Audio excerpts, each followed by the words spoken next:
The conflict in the Middle East has now entered its 13th day, with the U.S., Israel, and Iran continuing to exchange retaliatory attacks early Thursday morning. International oil prices climbed back above $100 a barrel during intraday trading on Thursday. The Trump administration has initiated a Section 301 trade investigation into 16 countries, including South Korea, as part of its latest push to restore reciprocal tariffs. Lawmakers in South Korea's National Assembly approved a special bill on Thursday aimed at regulating the country's large-scale strategic investments in the United States. Israel bombarded Lebanon after Iran and the Iran-backed group Hezbollah carried out joint missile operations in Israel. Our Kim Bo-kyung gives us the latest on the Middle East.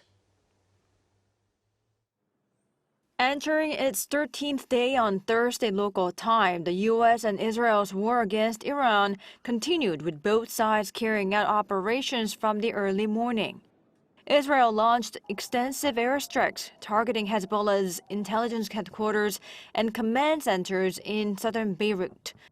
The Lebanese health authorities said that at least 7 people were killed and 21 injured in an Israeli airstrike on the coastal area of Beirut.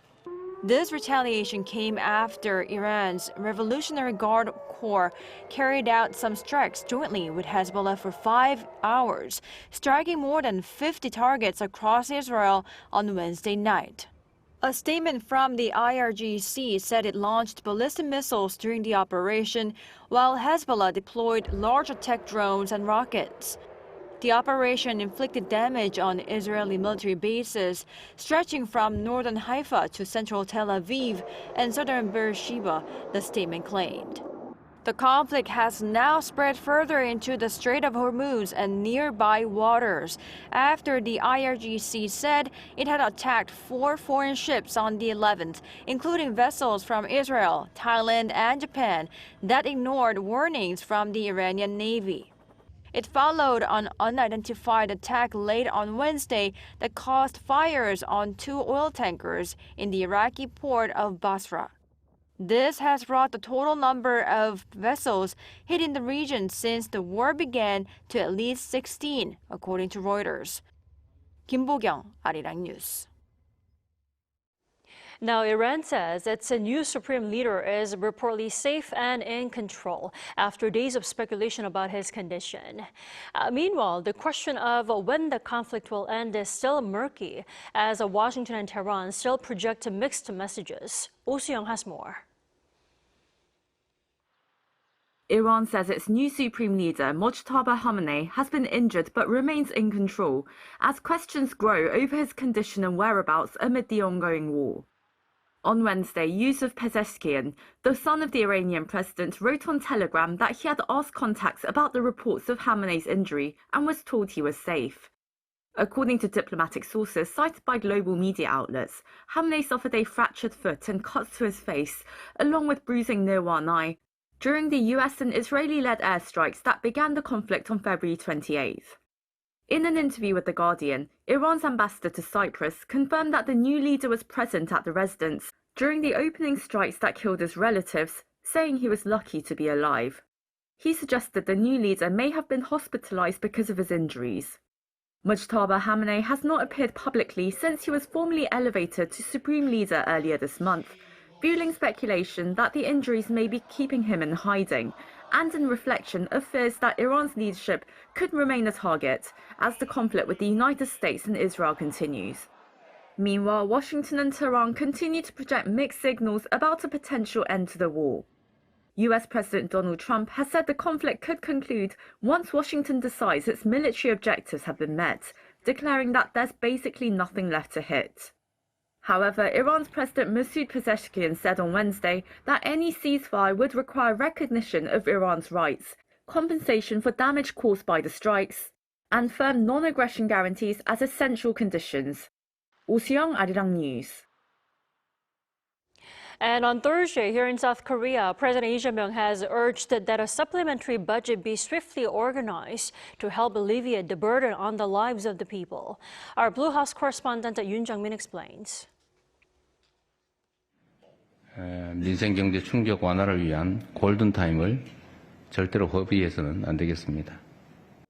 That was President Lee Jae-myung on Thursday, as he asked his aides to keep all hands on deck to cushion the economic fallout from the Middle East conflict, now well into its second week. He once again urged his officials to speed up organizing an extra budget, which usually takes about a month or two. 위기일수록 민생 안정과 경제 회복이 뒷걸음질 치지 않게 재정의 신속한 투입도 꼭 필요합니다. 결국 추경 편성을 하지 않을 수가 없는데 추경 편성도 최대한 신속하게 해주시기 바랍니다. As more people in the country start to feel the pinch at the pump, he stressed the need to employ all possible measures. 상반기 공공요금 동결, 또 농축수산물 할인 지원 확대 등을 포함해서 유류세나 화물차, 대중교통, 농업인에 대한 유가보조금 지원에 속도를 내야 되겠습니다. As the president was critical of those who view his policy as populist, he revisited that support should be executed in a way that does not aggravate polarization. 그러려면 직접 지원 방향으로 바꾸고 또 차등 지원을 통해서 어려운 쪽에 더 많은 지원이 될 수 있도록 하는 게 필요하지 않을까 싶습니다. 또 직접 지원을 하더라도 현금 지원하기보다는 지역화폐 형태로 지급해서. President Lee also called for fundamental reforms, such as diversifying energy supplies, reforming the oil market, and transitioning to renewable energy. He thanked certain ramyeon and cooking oil producers for their decision to lower product prices during a difficult time. Ahead of BTS comeback concert at Gwanghwamun next Saturday, Lee ordered that public safety measures be thoroughly put in place, saying that hundreds of thousands of people will be gathering. The president also urged for the need to strongly punish any rip-offs. Yoon Jung-min, Arirang News. Meanwhile, analysts at one of South Korea's think tanks say instability in the Middle East and the resulting global market volatility could drag on the South Korean economy. Lee Eun-jin has more. The war in the Middle East could act as a downside risk to the South Korean economy as high external uncertainties grow surrounding a surge in oil prices that could increase upward pressure on consumer inflation. This is according to the monthly economic assessment released by the Korea Development Institute on Thursday. The KDI evaluated that trade uncertainty is also expanding due to issues surrounding the U.S. reciprocal tariffs. The KDI assessed that while the South Korean economy has seen continued strength in semiconductors and a recovery in consumption, growth in production remains modest due to a prolonged slump in the construction sector. In January, construction output continued to weaken, with the decline widening from 5.5% on-year in December to 9.7% on-year in January, which the institute says is due to delays in construction due to the real estate recession in some areas. The think tank also said that although export values remain on a favorable trajectory, led by information and communication technology products, it is not leading to higher production volumes. Semiconductor prices have surged amid strong demand, while supply remains constrained, which has led to the sharp rise in chip export values. However, manufacturing production excluding semiconductors continue to show only modest growth. Consumption, meanwhile, is seeing a gradual recovery as improved real purchasing power supports spending. The Composite Consumer Sentiment Index rose from 110.8 to 112.1 in February and remained elevated. However, this could fluctuate due to the recent surge in oil prices amid the war in the Middle East. Lee Eun-jin, Arirang News. On the 13th day since the conflict began in the Middle East, the impact is being felt far beyond the countries directly involved. Now, economically, it's also affecting nations that share key oil routes with the region. For more on the impact of the conflict on Korea, we turn to our correspondent Park Junan here in the studio. Welcome back, Junan. It's good to be back, Tammy. So, Junan, where do we start? Well, today I would like to introduce efforts both at home and abroad to address oil supply concerns. While countries are considering various options, including oil reserve releases by major economies, and here, a temporary domestic fuel price cap to better manage energy market implications. Now, let's take a look at the latest report. South Korea plans to release 22.46 million barrels of oil from its strategic reserves as part of a coordinated action by member countries of the International Energy Agency aimed at stabilizing global energy markets. The plan was announced on Wednesday by the Ministry of Trade, Industry and Resources shortly after the 32-member nations of the Paris-based agency unanimously agreed to carry out the largest collective oil stock release in the organization's history. In total, about 400 million barrels of oil will be made available to the market in an effort to ease supply disruptions and curb rising crude prices linked to the ongoing war involving the United States and Israel against Iran. Korea's contribution represents about 5.6% of the total to be released. The size of each country's release is calculated based on its share of overall oil consumption among IEA members. The U.S. Energy Department also issued a press release saying the administration would release 172 million barrels of oil from its reserves. Officials say the timing and detailed schedule of the coordinated release will be determined in the coming days. The decision comes as global oil markets continue to show volatility despite expectations of increased supply. Oil prices surged for a second consecutive day. On Wednesday, Brent crude rose 4.8% to around $92 per barrel on the Intercontinental Exchange in London. As of Thursday, 3:30 p.m. Korean Standard Time, it is trading at about $98.2, up 6.75% in just a few hours. WTI crude also climbed 4.6% to settle at around $87 per barrel on the New York Mercantile Exchange. And as of the same time on Thursday, it had risen to over $93, gaining more than 6.6%. As oil supply chain risks persist and oil prices continue to climb, the government announced planned market stabilization measures. The first possibility is a supplementary budget dedicated to those who are highly vulnerable to oil price hikes. If introduced, an additional budget of up to 15 to 20 trillion won, or around 10 to 13.5 billion dollars, could be allocated.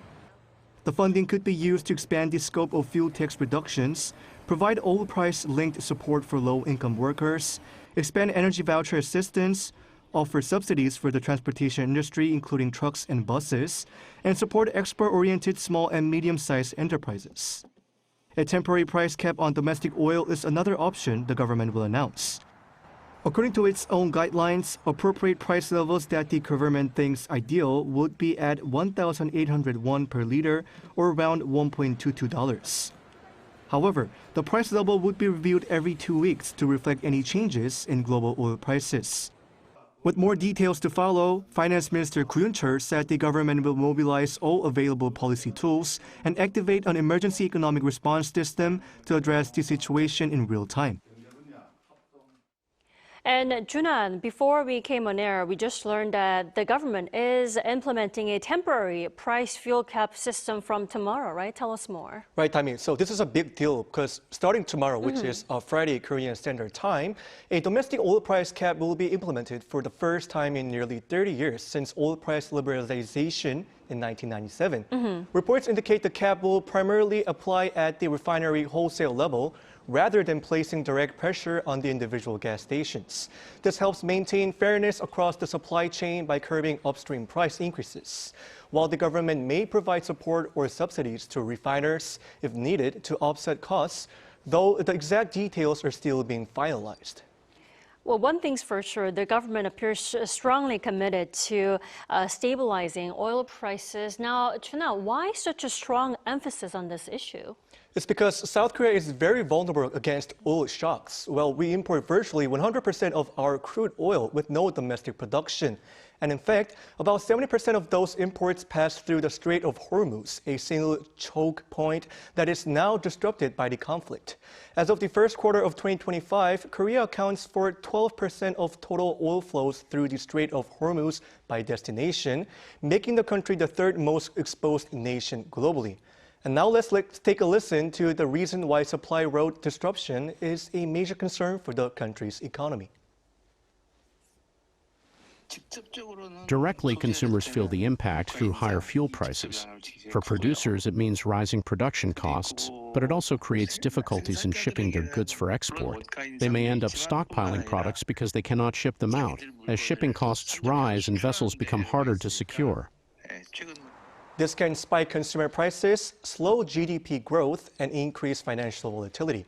That's why stabilizing the domestic fuel supply is necessary. Indeed, hopefully the temporary fuel price cap system will help and ease the burden on the lives of the people. Junan, thanks for the coverage tonight. Thank you.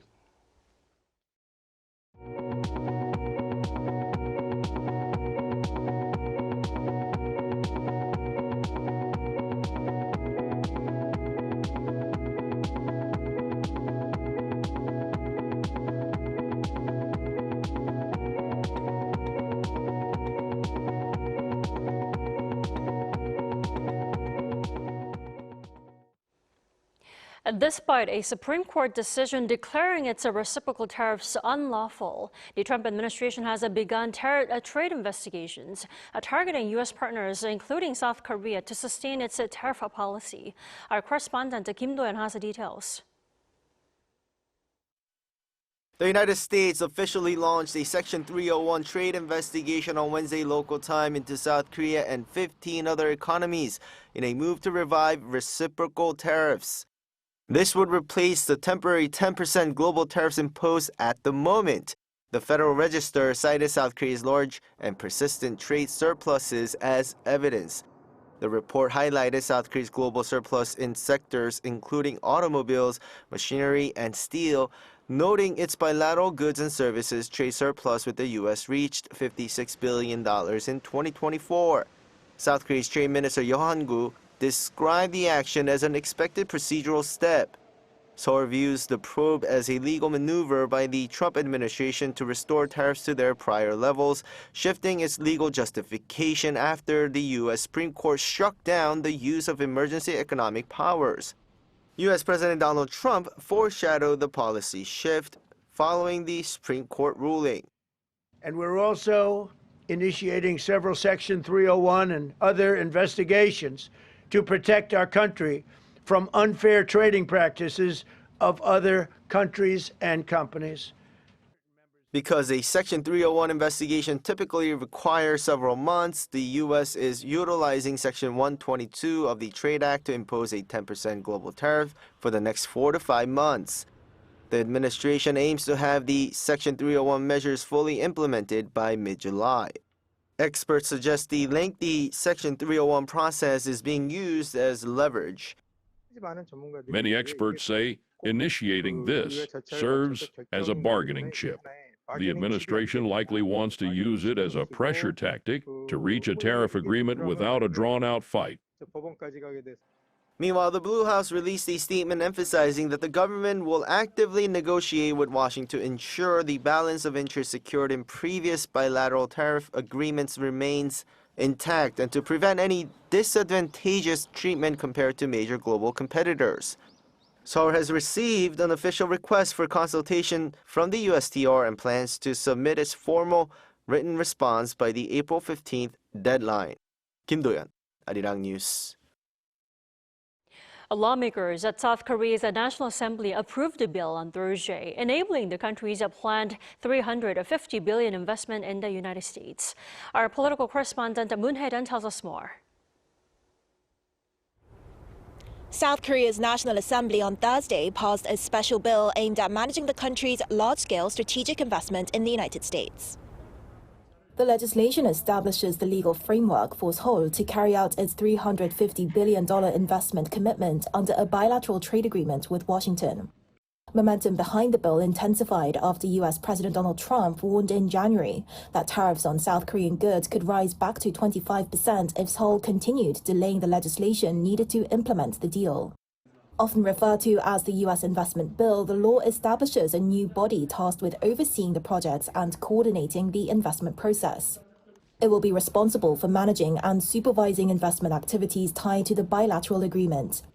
A dedicated fund will also be set up to finance the initiative. According to the bill, the fund will be raised through government contributions, entrusted assets from participating institutions, and the issuance of special investment bonds. Officials say the structure is intended to ensure stable financing and systematic oversight as South Korea pursues large-scale strategic investment projects in the United States. Key sectors expected to benefit include shipbuilding, semiconductors, and other industries seen as central to strengthening economic cooperation between the two countries. The legislation had already cleared a special parliamentary committee reviewing the bill, as well as the National Assembly's Legislation and Judiciary Committee earlier this week, with bipartisan support. President Lee Jae-myung remarked on this show of bipartisan cooperation during a meeting with his top aides on Thursday. 여러 가지 어려움들이 있을 텐데도 이런 대외적 관계에서 문제가 되지 않도록 이렇게 협조해 주신 점에 대해서 다시 한번 감사드립니다. Its final approval in Thursday's plenary session now provides the domestic legal basis for the government to move forward with implementing the investment plan. Separately, lawmakers also reported a request for a parliamentary probe into allegations of politically motivated prosecutions during the administration of former President Yoon Suk-yeol. Lawmakers also voted on dozens of additional livelihood and reform-related bills during the plenary session. Moon Hae-ryun, Arirang News. Senior Korean and U.S. officials have agreed to make progress in initiating a bilateral agreement on trade and security cooperation. On Thursday, Deputy Foreign Minister Chung Hee-hae met Nat'l Assembly, the U.S. State Department's Assistant Secretary for East Asian and Pacific Affairs, who is visiting South Korea. According to Chung, the two sides discussed ways to implement the joint fact sheet agreed by Presidents Lee and Trump last year, with Seoul stressing the importance of keeping security-related consultations moving, in particular on nuclear-powered submarines and revisions to the bilateral nuclear cooperation agreement. The meeting also touched on the U.S. Section 301 investigation involving South Korea and the ongoing Kupang issue, which officials said should be managed so that it doesn't hinder bilateral cooperation. The two sides also exchanged views on the Middle East situation and reaffirmed their close coordination on the Korean Peninsula. North Korean leader Kim Jong-un has inspected a factory producing light portable weapons where he tested pistols together with his daughter Jue. That is, according to the Korean Central News Agency on Thursday. Kim visited the major munitions factory the previous day, testing a newly designed pistol that had been approved at a meeting of the party's Central Military Commission last month. And the daughter Jue accompanied her father on the tour, both wearing leather jackets, and also fired pistols at the factory's indoor shooting range. Now, pundits believe the images of Jue shooting may have been intended to highlight her image to the public as a potential future leader. China's largest annual political gatherings of its top legislature and its top advisory body came to a close on Thursday. Cha Yun-kyung reports. The two sessions, considered China's most crucial annual political event, concludes on Thursday. Two sessions is a collective term for the annual plenary sessions of the National People's Congress and the Chinese People's Political Consultative Conference. Policymakers are now focusing on the 15th five-year plan, which will guide national development over the five-year period. The new five-year plan outlines a roadmap to expand domestic demand and accelerate scientific independence, including artificial intelligence. The proposal pointed out that a stagnant domestic economy is a fundamental problem, encouraging Chinese people to spend more money. The NPC has set a GDP growth target of 4.5 to 5%, which is the lowest since 1991, signaling slow expansion compared to the last 3 years. Some analysts say the Chinese economy is now facing a structural downturn. However, Beijing seems to be confident that AI, emerging industries, and innovation can power the economy's next phase. Meanwhile, the closing meeting of the fourth session of the 14th NPC was held at the Great Hall of the People on Thursday. Cha Yun-kyung, Arirang News.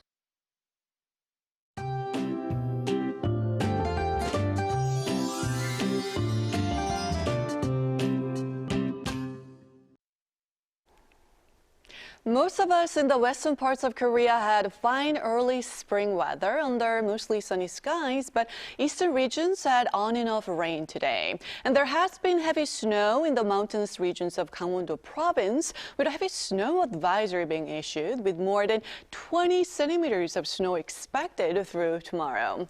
And dusty air was causing headaches for many of us in the western regions. Jeollanam-do province and Jeju Island could see the dust level rising in the evening, but we can expect much cleaner air tomorrow.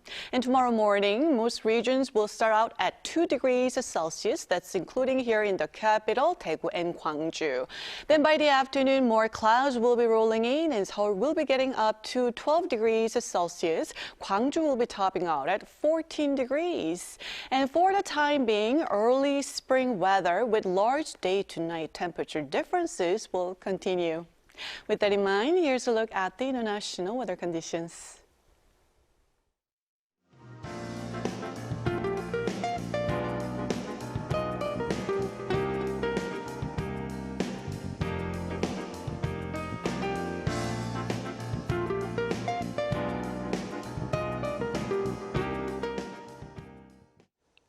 That is all we have for tonight. I'm Kim Dami. From all of us here at Arirang, thanks for watching and good night.